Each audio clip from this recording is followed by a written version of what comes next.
So, it's 115 day, which means Treyarch has some form of update about zombies for us. But if you haven't already, please subscribe. It helps out the channel, and I really want to get to 200 by the end of this year. Oh, and make sure you hit that notifications bell as well. So now that I've said all that, let's get on with the video. So the blog post made by Treyarch was released a couple hours ago from now, and I'm going to go over some of the stuff that was in it. Now, some of these things that I said in this blog are absolutely insane, so make sure you stick around to the end to see them all. Starting off at the top, you can see we've got a nice image here just saying celebrating 115 day. And if you scroll down a bit further, we get a first look at the logo that's going to be used for the map. Now, if you ask me, this looks very similar to Gorod Krovi, apart from the whole Z thing over here. Scrolling down a bit further, we get an idea of what Requiem and Omega are up to. We also learn that Requiem are falling behind against Omega, which is not a good look for the strike team, or Requiem itself. We also get a deeper insight into what Omega's up to. We learn that they're sending soldiers and conscripts into a handmade Dark Ether rift, and they're harvesting Ethereum crystals to further their advantage in the Cold War. Scrolling down to see the image that we've seen at the top without the subtitles, it reads, Omega has developed new limitless power source, -R. Scrolling down a bit further, we see a description of Outpost 25. We also learn that the new map is definitely going to be in Southeast Asia, which confirms everyone's theory that it's going to be in Vietnam. More importantly, at the end, it says that Agent Maxis has been captured by Omega Group, which is mind-blowing, because this means that this could be an Easter egg arc, it could be a side step, I don't know. But what I'm sure of is that we're going to have to go in there and rescue her. Now, we also get a full in-depth description of what Tombstone's going to be like in the game now. We actually also get to see the Ethereum crystal upgrades, and to be honest, I wasn't too far off with them, but it was quite a stretch. With no upgrades, this perk basically makes you into a shadow when you go down, and you're given some decent guns to get yourself back up with. So, we're just not going to talk about the fact that that's just so similar to,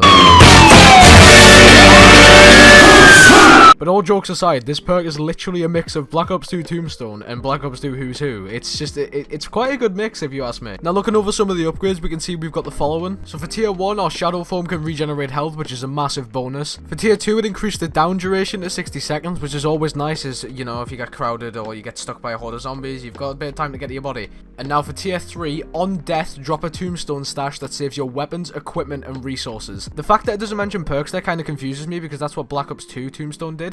But the fact that it also saves your salvage with the implication of the word resources, I think this perk's going to appeal to a lot more people now that it saves your salvage, because when I find that I bleed out on a co-op game and we're on a high round, I find I get no low grade, and you need low grade to get tier 1 armor, and you need tier 1 armor to basically get any other form of armor in the game, because it acts as a starting point. Finally, this perk will be included on Firebase Z as a machine, but it will also be included on D Machina in the Wonderfizz. Our second to last piece of info is that there's new intel and score streaks being added to the game, such as the napalm strike and artillery to zombies. Now, I'd love to see how both of these play out, because if you've played MP, you'd know that these two score streaks are highly destructive, and you can get them pretty easily in multiplayer as well, which tells me that they might be priced quite low on the crafting table. Also, don't know if you guys see it on Twitter, but it's also a double weapon XP weekend, so go level up your guns. It's also free access week for zombies, which means that anybody who doesn't own the game, or anybody who wants to own the game, can get a feel for it before they pay the 60 quid for it. Now, if you want to read the blog yourself, I'll leave a link in the description, but it's basically just everything we've went over in this video, just a tad bit more in depth. But now that we've got the blog out the way, I feel as if we should go through some of the images that were on Twitter. Now, thanks to one of my mates, I've got most of these images in color, except for one.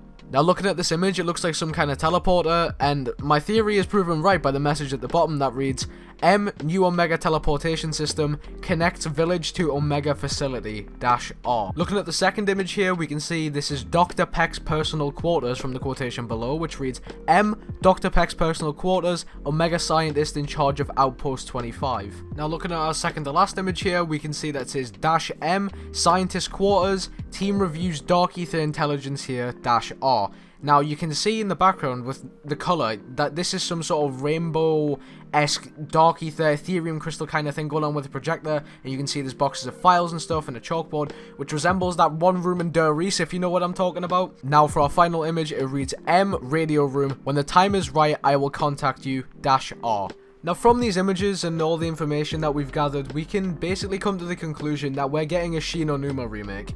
Now, that may not seem correct, but if you put all the pieces together with, like, the doctor's quarters, the scientist lab, you can get an idea of what I'm getting at here if you've played the original Shi no Numa. I'm also very excited to see the new boss zombie, which I'll put on screen now. This thing looks fresh out of hell, and it looks like it's ready to tear you into bits. The addition of Tombstone as well really makes me excited to see how that will play out, and the fact it's getting added to the D Machina Wonderfizz as well really shows that they're listening to the community. But anyway, that's where I'm going to end this video, and I really hope you guys did enjoy this one, because I put a lot of time and research into my videos, and I'd really appreciate it if you guys left a like. It helps the video reach more people and a wider audience, and because the algorithm is so fucked up these days, it's the only thing that can really boost its gain. Also, leave a comment down below on what you think of the video and ways I could improve it. So with that all said, I'll see you guys in the next one. Peace.